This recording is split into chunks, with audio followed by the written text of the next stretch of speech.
Hey y'all, Trashy here. Today we're in Elba, Alabama. Elba's got a lot of history in it, especially this place. If you have never heard of Big Jim Folsom, he was the governor for several terms before George Wallace. Big Jim Folsom was born in this house right here. Also behind me, we have a jail that was built in 1912. We also have a lot of history about the Pea River here in Elba. And to help me discuss that with you, I'm going to be bringing in the Pea River Pirate. You can find him on TikTok, Facebook. He runs a canoe. He runs a kayak service here on the Pea River. And as soon as we get done with this little intro and my cigarette, we're going to show you Big Jim's house. We're going to show you the jail. And we're going to talk about some of the most devastating things that ever happened to a city. All right, Big Jim Folsom, this is his house. Nice little old house. This is not the original spot, but was moved here for preservation. Who in the hell's Big Jim Folsom, you ask? Well, Big Jim Folsom was born October 9, 1908, just outside of Elba, Alabama in Coffee County.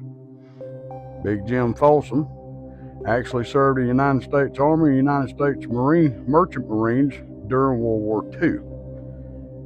And shortly thereafter, he got elected in 1946 to be the governor of the state of Alabama. He took office January 20th, 1947, and actually lost a re-election bid to Gordon Persons. Well, Gordon Persons didn't do quite so well, and Big Jim Folsom got back in office January 17th, 1955 to 1959. Big Jim Folsom was actually succeeded by John Patterson, one of our education governors, but Big Jim Folsom was controversial for several reasons. He was declared one of the most eligible bachelors in the United States by Time magazine. He actually had a child paternity suit going on during his second re-election bid, and he married Jamel Moore in 1948 during his election bid. They met when she was 17 years old. She was a former Secretary of the Department of Transportation, and together they had 7 children. You add in the paternity suit and the 2 from the first marriage to Sarah Carnley, and Big Jim Folsom had 10 kids. Guess what? Little Jim Folsom actually became governor of the state of Alabama in the 90s. This is the house where Big Jim Folsom grew up in 1908. All right, this is Coffee County. This used to be the Coffee County Jail, is that correct? Yes, sir. And when was it built? It was built in 1912. 1912, and it operated up till 1990. 1990. They had a big flood here. After the big flood of 90, there was damage, and it was no longer in use after the damage in the 90 flood. But we're going to talk about that flood in a little bit, but I kind of want to come in here and walk around. Now, you was telling me about something that happened out in front of the jail here. Yeah, Sheriff Neil Cranston was killed by Mr. Macwood, one of the inmates. Upon release, he killed the sheriff, waited on him right outside here in the parking lot, killed him when he come into work that day. And like most jails, well, whatever happened to Mr. Magwood after he killed the sheriff? Do we know? I don't really know. I ain't researching into that. Did he escape? Did they put him back in jail? Did the state? I'm sure the state got him. Yeah, I'm pretty sure he got locked back up after that, but I don't know the extent of his sentence for killing. If he had to do a life sentence or, you know what? Yes, I do know a little more. It went through the appeal system for a little while, and then 2015, 16, 17, somewhere in there, he was finally granted an appeal. And I don't know if he ever, I know the information is, online or whatever, and I did look at it at one time, but I haven't looked at it enough to remember what the outcome was. Now, if he was ever pardoned or what.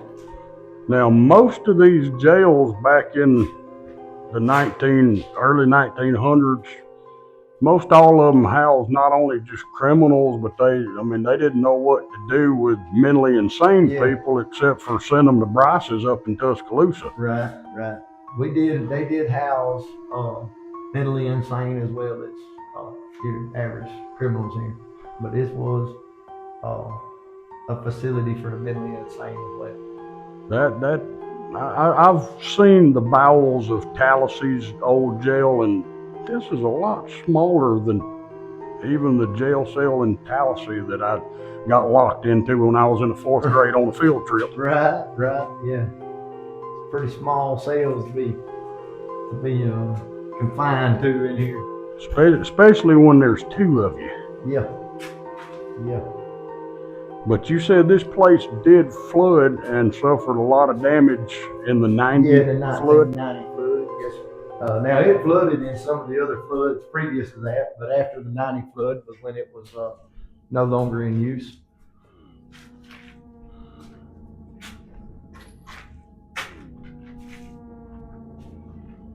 And as far as the haunted aspect, other than maybe the ghost of Mr. Neil Grantham, it has also had several deaths over the years of inmates. When I made my video talking about it recently, we had a couple people commenting, talking about one of them I know in 1988, a 21-year-old kid that died in here, somebody's brother that had commented on my video.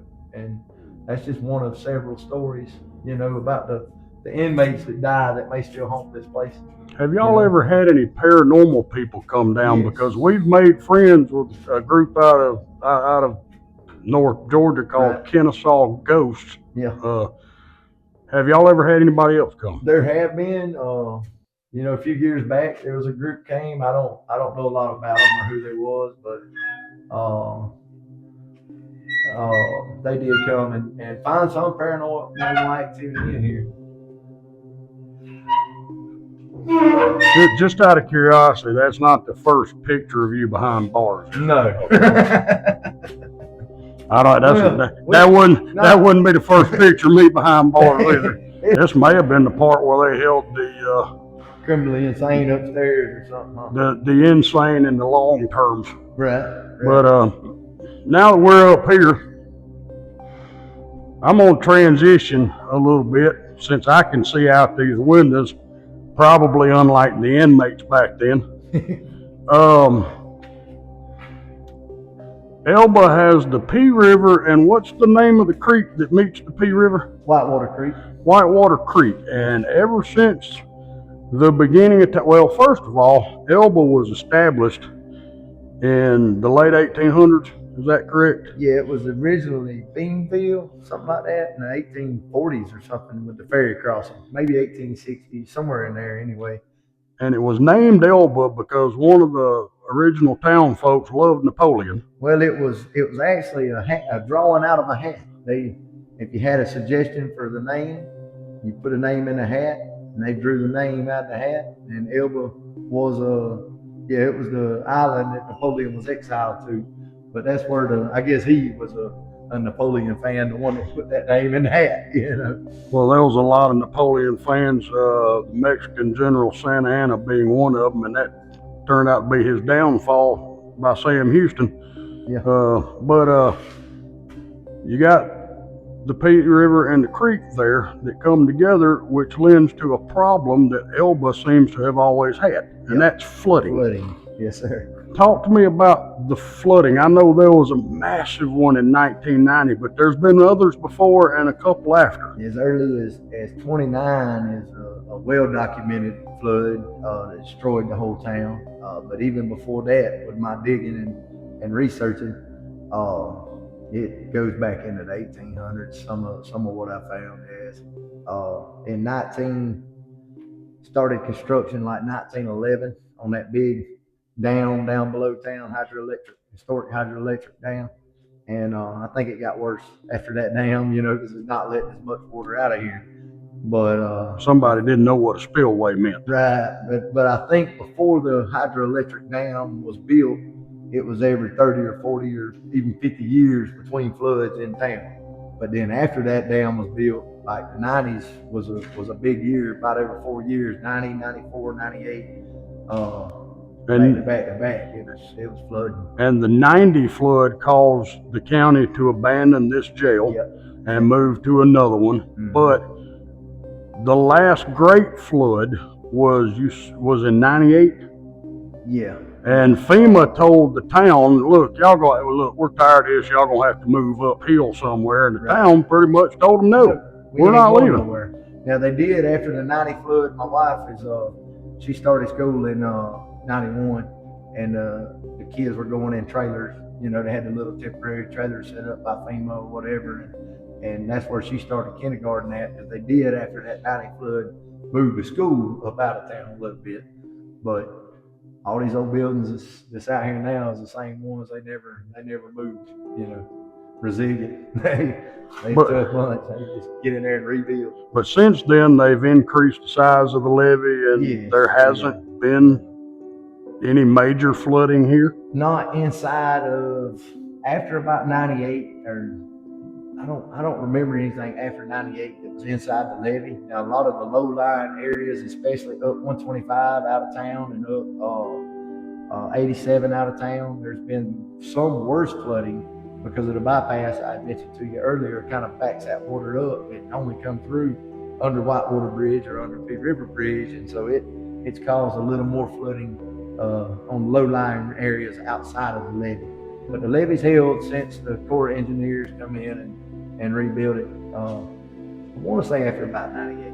Now you said the bypass, the 84 bypass was built on a dam. Well, it's kind of a levee type thing. It's built, and it just because they built it up, you know, to put the road pad on. You know, it's not really designed to be a dam or anything like that. It's just the way it works. It holds that water back. But has there been a petition or anything to rename it the dam bypass? No, I don't think so. I think that's just my humor. It's named it the dam bypass up there. Hey y'all, Trashy here. I hope y'all have enjoyed our little visit to Elba, Alabama. I appreciate the Pea River Pirate for getting on film with me. I appreciate his wife for letting him out of the house long enough to come teach me a little bit of the history of Elba. We talked a lot about the floods. Well, after the last great flood in 1990, I believe, they finally moved the old Elba High School. They had to. It couldn't flood anymore. So what the city did was they left the original front of the old high school and built a playground here for children. There's a splash pad, all sorts of fantastic fort kind of stuff here. But I think this is probably one of the coolest things I've ever seen, to leave this bit of history that has survived so many floods, so that future generations can know, hey, this is where we were, but the new school is where we are now. I want to thank Pea River Pirate. If y'all come down here, check out his kayak and canoe rentals, and take a weekend just to enjoy going up and down the Pea River and enjoying this small, quaint, little quiet town. Trashy, out.